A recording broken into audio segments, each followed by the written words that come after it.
తెలంగాణలో రాజకీయ పరిస్థితులు ఏ విధంగా ఉన్నాయి, ఈ వచ్చే లోక్సభ ఎన్నికల్లో ఏ పార్టీకి ఎన్ని సీట్లు వస్తాయి అనేది మూడ్ ఆఫ్ ది నేషన్ అనే పేరుతో ఇండియా టుడే సర్వే చేయటం జరిగింది. దాని తర్వాత టైమ్స్ నౌ కూడా సర్వే చేయటం జరిగింది. అంటే ఈ రెండు జాతీయ మీడియా సంస్థలు ఏవైతే ఉన్నాయో వాటిని సర్వే వివరాలు ఏ విధంగా ఉన్నాయనేది మనం చూసినట్లయితే ఇక్కడ తెలంగాణలో కాంగ్రెస్కే రెండు సర్వేలు కూడా విభిన్నంగా ఏపీ ఫలితాలు వచ్చినా సరే తెలంగాణ విషయంలో మాత్రం ఈ రెండు సర్వేలు అయితే కాంగ్రెస్ పార్టీకే ఎక్కువ స్థానాలు ఇస్తాయనేది అయితే చెప్పడం జరిగింది.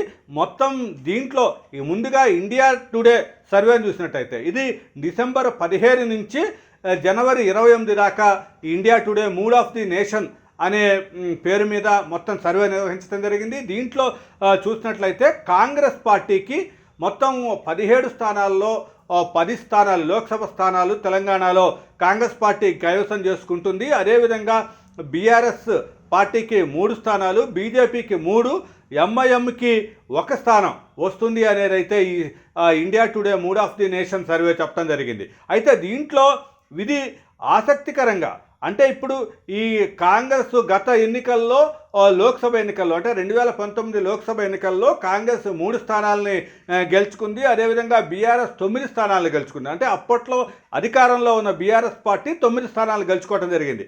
అదేవిధంగా అప్పట్లో 4 లోక్సభ స్థానాలను గెలుచుకున్న బీజేపీ గత ఎన్నికల్లో 4 గెలుచుకుంటే ఈసారి 3కి పరిమితం అవుతుందనేది అయితే ఈ సర్వే చెప్పడం జరిగింది. అదేవిధంగా యథావిధంగా ఎంఐఎం ఏదైతే ఉందో అది హైదరాబాద్ స్థానాన్ని గెలుచుకుంటుంది అనేది అయితే ఈ సర్వేలో ఉంది. అయితే ఇక టైమ్స్ నౌ విషయంకి వచ్చేటప్పటికి ఈ టైమ్స్ నౌ సర్వేలో మొత్తం కూడా కాంగ్రెస్కి 9, అదేవిధంగా ఇక్కడ బీఆర్ఎస్కి 2 స్థానాలు, తర్వాత బీజేపీకి 5 స్థానాలు.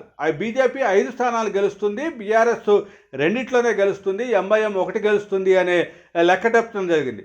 అంటే ఏంటి ఇక్కడ 2 సర్వేలు కూడా చూసినట్టయితే 2 సర్వేల్లో కూడా కాంగ్రెస్కే మొత్తం ఎడ్జ్ ఇవ్వటం జరిగింది.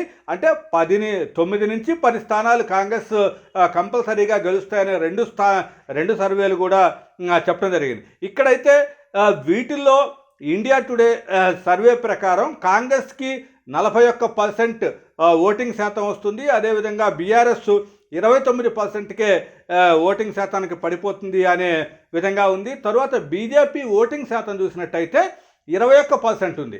అంటే ఏంటి ఇక్కడ బీఆర్ఎస్కి బీజేపీకి 8% ఓటింగ్ తేడానే ఉన్నా సరే ఇక్కడ బీఆర్ఎస్ కన్నా రెండింటి కూడా ఈక్వల్ స్థానాలు అంటే 3కే పరిమితం అవుతాయి అనేది అయితే చెప్పడం జరిగింది. అంటే ఇక్కడ మొత్తం కూడా అధికారంలో ఉన్న కాంగ్రెస్ పార్టీ ఎక్కువ లోక్సభ స్థానాలని నిలుపుకుంటుంది అనేది అయితే ఇక్కడ 2 సర్వేల ప్రకారం జరుగుతున్న అంచనా.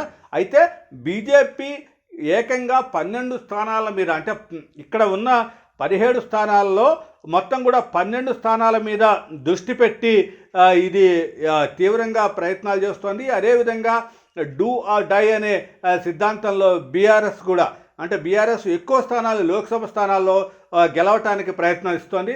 కాబట్టి ఇవన్నీ కూడా ఈ నేపథ్యంలో అధికారంలో ఉన్న కాంగ్రెస్ పార్టీకితో పాటుగా అటు బీజేపీకి ఇటు బీఆర్ఎస్కి కూడా ఈ తెలంగాణ విషయంలో లోక్సభ ఎన్నికలు అయితే చాలా కీలకమైన ఎన్నికలుగా చెప్పొచ్చు. ఎందుకంటే లోక్సభ ఎన్నికల్లో ఓడిపోయినట్టయితే ఆ పార్టీ మనుగడకే బీఆర్ఎస్కి ఒక విధమైన ప్రశ్నార్థకంగా మారుతుంది. అదేవిధంగా బీజేపీ కూడా గతంలో గెలిచిన 4 స్థానాల కన్నా తగ్గితే ఎందుకంటే అసెంబ్లీ స్థానాల సంఖ్యని పెంచుకుంది కాబట్టి అసెంబ్లీ స్థానాల సంఖ్యను పెంచుకున్న బీజేపీ లోక్సభ మీద కూడా ఆశలు పెట్టుకుంది.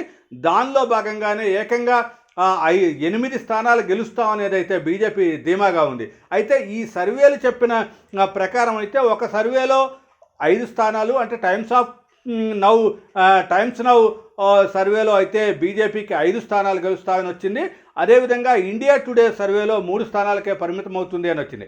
ఏదేమైనా సరే మొత్తం కూడా ఈ తెలంగాణ పరిస్థితి చూసినట్టయితే అధికార కాంగ్రెస్కి ఎడ్జి లోక్సభలో కనిపిస్తోంది. అంటే ఆ లోపల అంటే లోక్సభ ఎన్నికలు వచ్చే లోపలే ఈ 6 గ్యారంటీలని కూడా ప్రజల్లోకి అమలు చేసి రేవంత్ రెడ్డి ప్రభుత్వం ఎన్నికలకు వెళ్తేనే ఇక్కడ గట్టి ఫలితాలు వస్తాయనేది అయితే చెప్పొచ్చు. ఏదేమైనా సరే ఈ మొత్తం కూడా ఆసక్తికరంగా తెలంగాణ రాజకీయాలు భవిష్యత్తులో ఉండబోతున్నాయనటానికైతే ఈ సర్వేలో ఒక నిదర్శనంగా కూడా చెప్పొచ్చు.